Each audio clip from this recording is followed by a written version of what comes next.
નમસ્કાર દર્શક મિત્રો, જમાવટમાં આપ સૌનું સ્વાગત છે.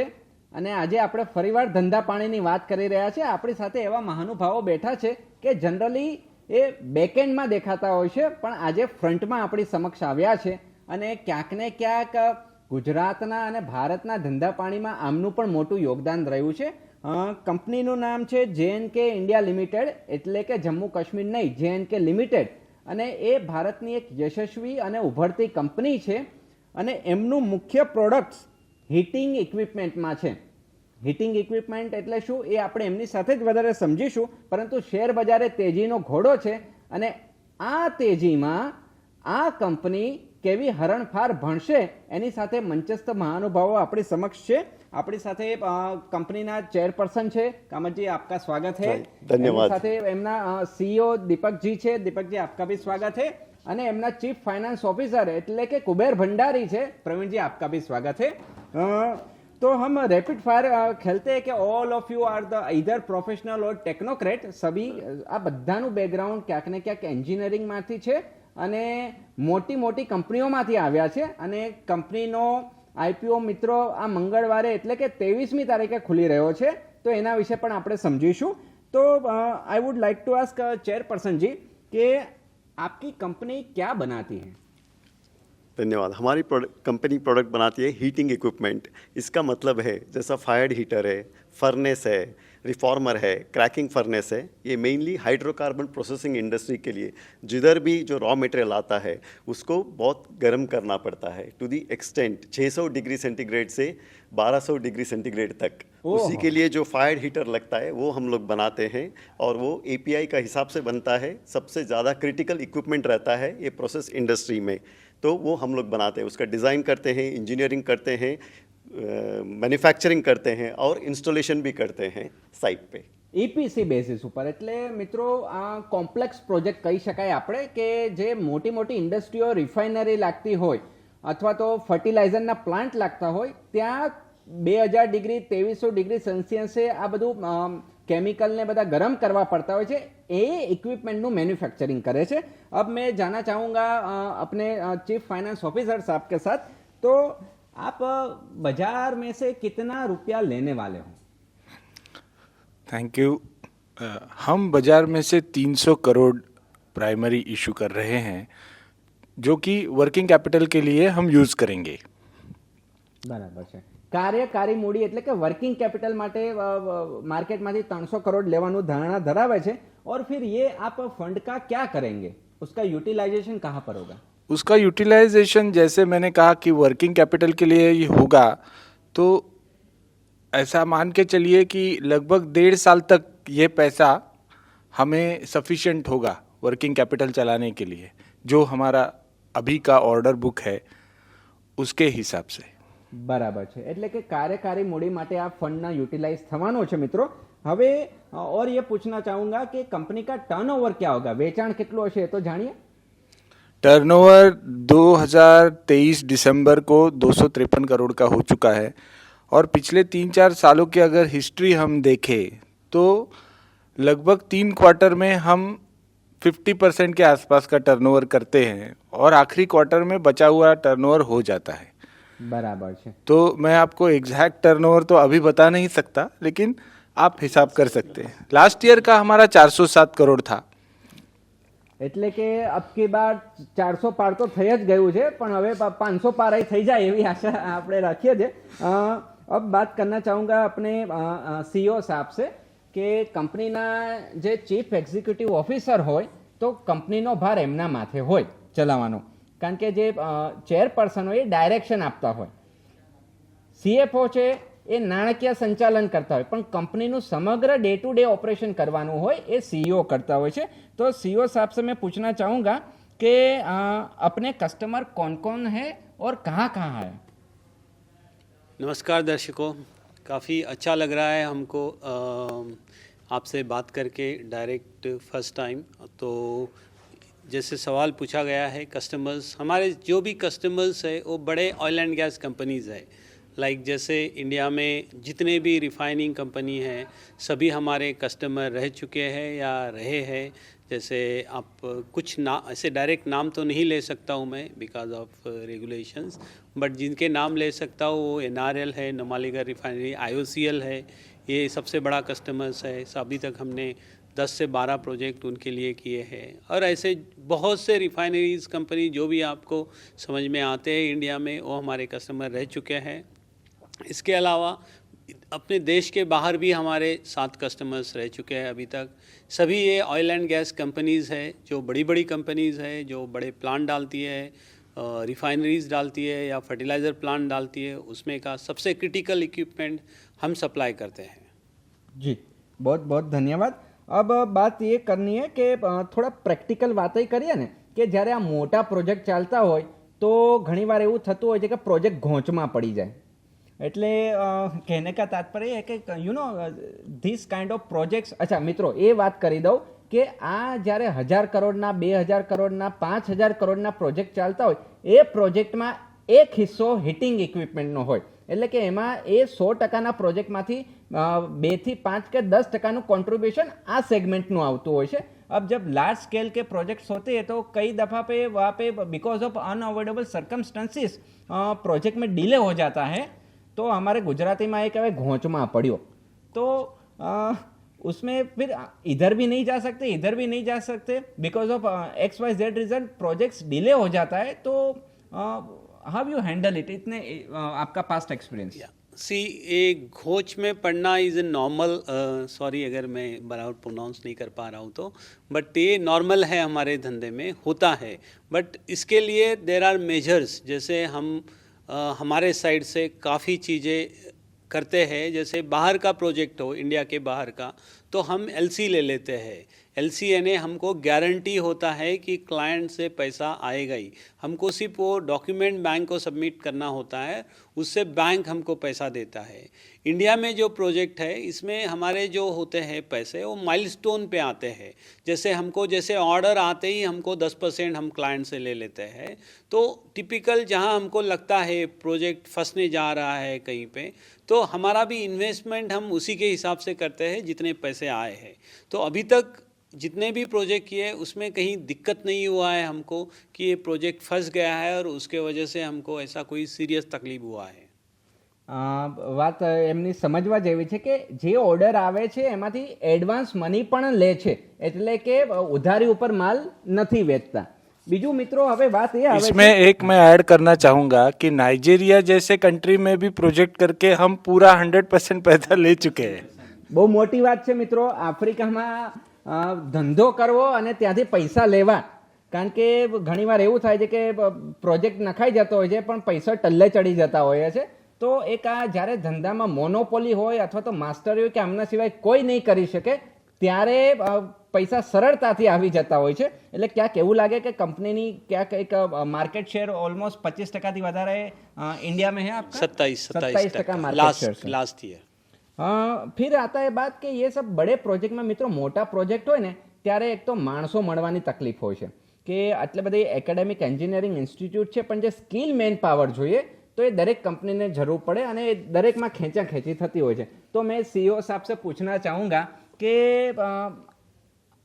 डे टू डे ऑपरेशन तो आप ही देखते हो, तो मेन पावर मैनेजमेंट कैसे करते हो and how you retain the potential candidate? See, हमारे अलग अलग मेथड्स है कैंडिडेट रिटेन करने के। लोग हमारे यहाँ से भी कुछ परसेंटेज लोग छोड़ के जाते हैं, नए आते, कुछ लोगों को हम लोग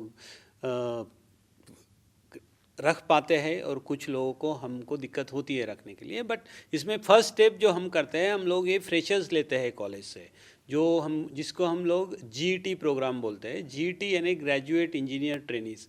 हमें नए कॉलेजेस में जाते हैं और कॉलेजेस से फ्रेश इंजीनियर्स रिक्रूट करते हैं, जिनका रहने का हमारे के उनका करियर का शुरुआत हमारे से होता है। हम उनको 1 साल ट्रेन करते हैं अलग अलग डिपार्टमेंट में, उसके बाद उनको जो भी जहाँ भी सूटेबल हो वो डिपार्टमेंट अलोकेट करते हैं, तो उनके रहने के चांसेस काफ़ी अच्छे हो जाते हैं। इसके अलावा जो सीनियर मैन पावर है, जो कि 10 साल 15 साल एक्सपीरियंस के साथ आते हैं, उनके लिए हम लोगों ने ESOP भी दिया है। उनको हमारे शेयर्स दिए हैं हमने कंपनी के, जो कि अभी लिस्टिंग के बाद काफ़ी अच्छा वैल्यू रहेगा वो शेयर्स का। और इन सब चीज़ों के वजह से हमारे यहाँ छोड़ के जाने वाले लोग काफ़ी कम हैं. બરાબર ક્યોંકि આજના ધંધાઓમાં માણસોને ટકાવવા એ મોટો પ્રશ્ન છે હવે જેમ કાચો પાપડ પાકો પાપડની વાત હોય છે તો હમ ગુજરાતી में भी कहते हैं कि काचो नफो ने पाको नफो सो क्या स्टेटस है what about gross profit and net profit margin I would like to yes of course Kuber Bhandari तो काचो और पाको दोनों अच्छा है. आप पिछले 3 साल का हमारा अगर रिकॉर्ड देखोगे तो हमारा ईबिटा 18% से कभी नीचे नहीं आया है. अच्छा ईबिटा बोले तो क्या हम तो बीटा वर्जन समझते हैं वो होता है earning before interest depreciation and amortisation बराबर है और टैक्स. इस सबसे पहले जो प्रॉफिट आता है उसे ईबिटा कहते हैं. तो वो 18% हमारे इंडस्ट्री के हिसाब से बहुत अच्छा है, लेकिन हम उस पर भी सेटिस्फाइड नहीं है. हम उसको इम्प्रूव करने की लगातार कोशिश कर रहे हैं. दूसरा पैट यानी प्रॉफिट आफ्टर टैक्स, टैक्स काटने के बाद जो बचता है, ચોખ્ખો નફો हाँ चोखो नाफो जो प्रोमोटर को जाएगा या इक्विटी शेयर होल्डर्स को जाएगा, वो भी 11 से 12% के बीच में लगातार रहा है पिछले 3 सालों में. और बहुत सारी हमारी इंडस्ट्री की जो भी कॉम्पिटिटर्स कह लो या सिमिलर इंडस्ट्री के हैं, उनका सिंगल डिजिट में है. आप देख सकते हो मार्केट में अवेलेबल फिगर्स हैं. એટલે મિત્રો કે સે ફોર એક્ઝામ્પલ 10 થી 11% ડબલ ડિજિટમાં પાક્કો નફો રહેતો હોય ચોખ્ખો નફો, હવે આપણે બેંકમાં એફડી રોકીએ છીએ તો એમાં કેટલું વ્યાજ મળે છે એવી રીતે ગણિત ગણ લેવાનું કે કંપનીની પોટેન્શિયાલિટી પ્રોફિટેબિલિટી જાણવી હોય તો આપણે આવી રીતે કમ્પેર કરીએ તો ખબર પડે. પરંતુ બેંકની એફડીમાં રોક્યો તો સોરિટી આવતી હોય અને કંપનીમાં કોમ્પ્લેક્સ બિઝનેસ એન્વાયરમેન્ટ હોય તો એક વર્ષ મજબૂત પણ હોય, બીજું વર્ષ નબળું પણ રહેતું હોય. હવે એ નબળું વર્ષ રહેતું હોય તો કારણ એના બે હોઈ શકે, કાં તો ઓપરેશનલ એફિશિયન્સી ના આવતી હોય અથવા તો બજારમાં મંદી ચાલતી હોય અથવા તો કોમ્પિટિટર વધી ગયા હોય. अब मैं CEO अपने चेयरमैन साहब से बात करना चाहूँगा कि आपके पीयर बोले या कॉम्पिटिटर बोले तो क्या पोजीशन है across the globe and across the India. हमारा ऐसा इतना कॉम्प्लेक्स प्रोडक्ट है जो एकदम इंजीनियर्ड करना पड़ता है उसको, और क्रिटिकल है इक्विपमेंट. तो ग्लोबल में 2-3 ही कॉम्पिटिटर है इसका. मेनली वो जो 2 कंपनी है यूरोपियन कंपनीज है, और इंडिया में बोलेंगे तो थोड़ा बहुत थर्मैक्स और BHEL कोई प्रोडक्ट हमारा जो बेसिक प्रोडक्ट है उसका जैसा बनाता है, बट एक्चुअल कंपटीशन उन लोग नहीं है. બરાબર છે. એટલે આમાં બહુ કોમ્પિટિશન ઓછું છે કહેવાનો આશય એ છે. लिमिटेड कंपटीशन है कारण के कॉम्प्लेक्स प्रोजेक्ट हो. फिर चेयरमैन साहब ये भी जानना है कि इंडिया और कोरिया का तो बहुत इतिहास पुराना रिलेशन है कि हमारे कह सकते हैं कि गुजराती में देवी देवताओं संबंधों पण त्यां हता एक समय. तो ये थोड़ा आप बताइए कि what is your relation between Korean enterprise. यार जो आपने बोला एकदम बराबर बोला सब, क्योंकि अयोध्या में अगर हम जाएंगे तो उधर भी एक कोरियन का हिस्ट्री है. बिकॉज ऐसा बोलते हैं कि अयोध्या का जो एक राजकुमारी थी वो कोरिया में जाके उसका शादी कराया था 500 साल पहले. बात साची जो मित्रों. हाँ. तो उस हिसाब से ये जो मेनली कोरियन और जापानीज आप देखेंगे उन लोग रिलेशनशिप बनाने के लिए बहुत टाइम लेते हैं. बाकी जैसा यूरोपियन या US कंट्रीज़ है वो अलग रहता है, बट कोरियंस और जापानीज जो है उन लोग इवन बेसिक रिलेशनशिप बनाने के लिए 5-10 साल लेते हैं. बट एक बार जो बनाया उन लोगों ने फिर वो पूरा लाइफ लॉन्ग रहता है उनका रिलेशनशिप. बाद में कभी उन लोग रिलेशनशिप को तोड़ते नहीं हैं, ऐसा उनका ये रहता है. तो उसी हिसाब से जो JNK कोरिया का प्रेसिडेंट और CEO है, सो जो मिस्टर BH किम है, वो हमारा मित्र रहे हैं फ्रॉम 2005, 20 साल से अभी तक. तो पहला 2-3 साल लगा जिधर हमारा रिलेशनशिप बनाने में. उसके बाद में हम लोगों ने JNK इंडिया बनाया साथ में जो 2010 में. तो उसके बाद में से हमारा रिलेशन बहुत अच्छा रहा है. वो भी हमारा कंपनी में शेयर होल्डर है, उनका कंपनी कोरिया का. तो जैसा वो भी प्रमोटर है ये कंपनी का और आगे भी रहेंगे. એટલે એમની વાત બહુ સાચી છે કે 100 ગણે ગાડીને પાણી પીતા હોય છે જાપાનીઝ લોકો, સાઉથ કોરિયન લોકો.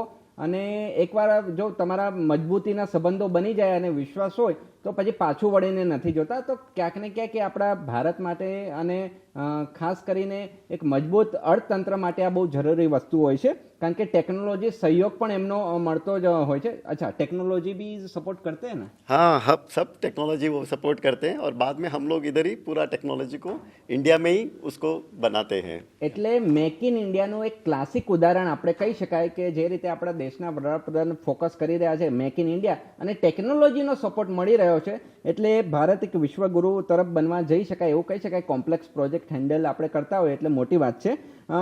સાથે अपने चेयरमैन साहब ये भी पूछना चाहूँगा कि ग्रीन एंड सस्टेनेबल इकोलॉजी के अंतर्गत कंपनी क्या कदम उठा रही है? बिकॉज यूरोपियन कंपनी આપણે મિત્રો જોઈએ ને તો એનો તો આખો સ્પેશિયલ ઇન્ડેક્સ સ્ટોક માર્કેટમાં ચાલતો હોય છે કે કંપની કેટલી ગ્રીન એન્વાયરમેન્ટલ ફ્રેન્ડલી છે.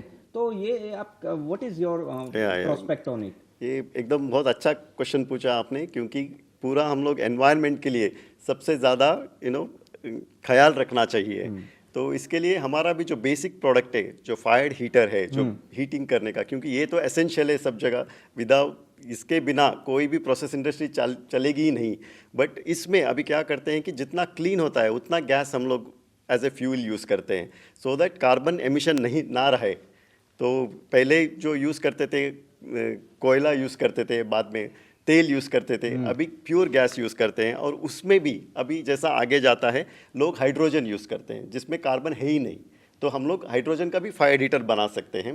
और भी आगे जाके हम लोग R&D कर रहे हैं जो इलेक्ट्रिकल फायर हीटर में, जो पूरा बिजली से फायर हीटर उसको यूज़ कर सकते हैं, उसमें भी R&D कर रहे हैं.